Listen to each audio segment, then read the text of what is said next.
नमस्कार, मी लतिका। आज मी तुम्हाला ओल्या नारळाचा शिरा बनवून दाखवणार आहे। त्यासाठी बघा, एक नारळ घेतला होता, त्याची साल काढून अर्धा नारळाचे असे छोटे छोटे तुकडे करून घेतलेले। ह्याचं काय करायचं, आपल्याला दूध काढायचे। फक्त यात काय करणार आहे, एक वाटी पाणी टाकणार आहे आणि एकदम बारीक करून घेणार आहे, म्हणजे त्याचं आपलं दूध पण निघालं आणि त्याचा चोथा वगैरे आपल्याला काढायचा नाहीये बरं का, तसंच ठेवायचे। आणि जी अर्धा नारळ राहिला होता ना, त्याची वरची पाटची साल काढलेली आहे बघा, आणि असं खिसून घेतलेलं आहे बारीक खिसणीनं। आपण ज्यांना आलं खिसतो ना, त्या खिसणीनं हे मी खिसून घेतलेलं आहे।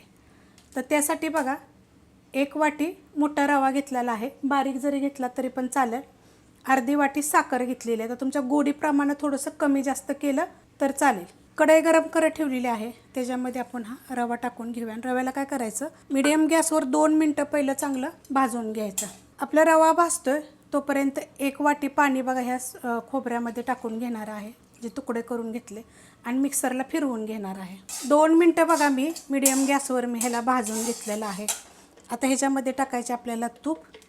हा छोट्या आकाराचा चमचा आहे, 2 चमचे मी तूप टाकणार आहे। थोडंसं जास्त कमी जरी टाकलं तरी चालेल। आणि ह्याला आपल्याला गोल्डन कलरवर भाजून घ्यायचे।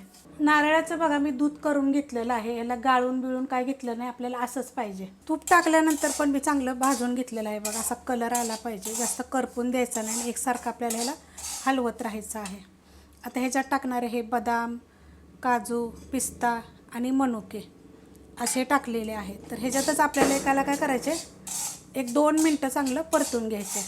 2 मिनटं बघा मी परतून घेतलेलं आहे। जे आपण हे बदाम, काजू, पिस्ता, मनुके जे टाकलेले आहेत का नाही, तुपाचं असल्यामुळे ना, गरमीमुळे ना चांगले भाजले जातात आणि खाताना एकदम कुरकुरीत लागतात। जर तुम्हाला असं नसेल करायचं ना, तर काय करायचं, जेव्हा आपण तूप टाकतो ना, थोडंसं तुपामध्ये परतून जरी घेतलं तरी पण चालू शकतं। गॅस केलेला आहे मी आता बारीक। त्यात टाकणारे हे आपण खोबरं, जी एक वाटी, जी अर्धी वाटी होती ना, ती खिसून घेतली होती एकदम बारीक। आता ही आपल्याला ह्याच्यामध्ये 2 मिनटं बारीक गॅसवर परतायचं आहे। बारीक गॅसवर बघा 2 ते 3 मिनटं बघा मी खोबरं टाकल्यानंतर चांगलं असं परतून घेतलेलं आहे। कलर बघा किती मस्त आलेला आहे। गॅस बिलकुल वाढवला नाही, नंतर बारीकच गॅसवर केलेलं आहे। ह्याच्यामध्ये खाली वेलची पूड, 2 विलायची साखरेमध्ये मी कुटून घेतलेले आहेत, आणि थोडंसं जायफळ टाकायचं आपल्याला असं वरनं खिसून, जरी ते कुटून घेतलं तरी पण चालू शकते। आता आपल्याला ह्याच्यात टाकायचे साखर, तुमच्या गोडीप्रमाणे टाका। अर्धी वाटी मी टाकलेली आहे। त्याला आपण काय करू, बारीकच गॅसवर मिक्स करून घ्यायचे। साखर टाकल्यानंतर बघा बारीकच गॅसवर हे चांगलं मिक्स करून घेतलेली आहे साखर।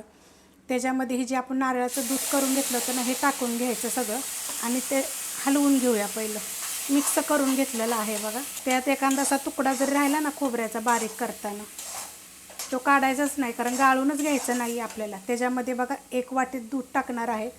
तुम्ही सगळं जरी नारळाचं दूध करून जरी टाकलं तरी चालू शकते। हलवून घेऊया।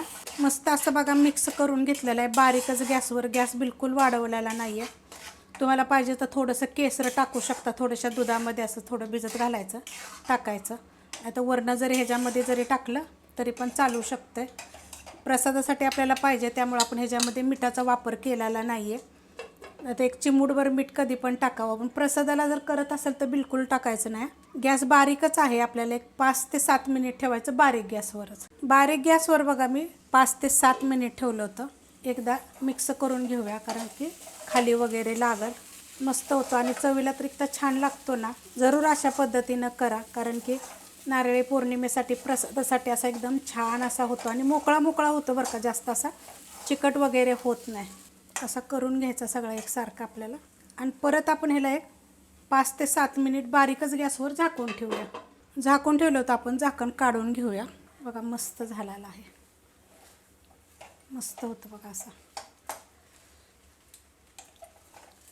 आणि ह्याच्यात बघा छोटे छोटे तुकडे तुम्हाला मोठे मोठे पांढरे दिसत असतील एखादा असा, तर तो जे आहे ना, तो काही साईडला असा, हे बघा असं, कारण आपण जे दूध केलं आहे ना, त्याच्यामध्ये मिक्सरच्या भांड्यामध्ये एखादा असा अडकून बसतो खाली, मस्त एकदम बघा। आता हे मोकळा मोकळा झालेला, तर ह्याला जर आपण असं झाकून ठेवला का नाही थोडा वेळ, तर एकदम सुट्टा सुट्टा होतो आणि छान लागतो। तुम्हाला पाहिजे तर तुम्ही एखादा अर्ध केळ पण ह्याच्यामध्ये टाकू शकता। तर ते केळ कधी टाकायचं, ज्या टायमाला मी खोबरं टाकलं का नाही, ओलं खोबरं खिसलेलं आपण जे, त्या टायमालाच मग तुम्ही थोडंसं केळ जरी टाकलं तरी चालेल. पण अशा पद्धतीने एकदा जरूर करून बघा. खूप रेसिपी मी टाकते वेगवेगळ्या पद्धतीनं. ही जर रेसिपी तुम्हाला जर आवडली असेल तर लाईक करा, सबस्क्राईब करा, कमेंट करा आणि शेअर बी करा.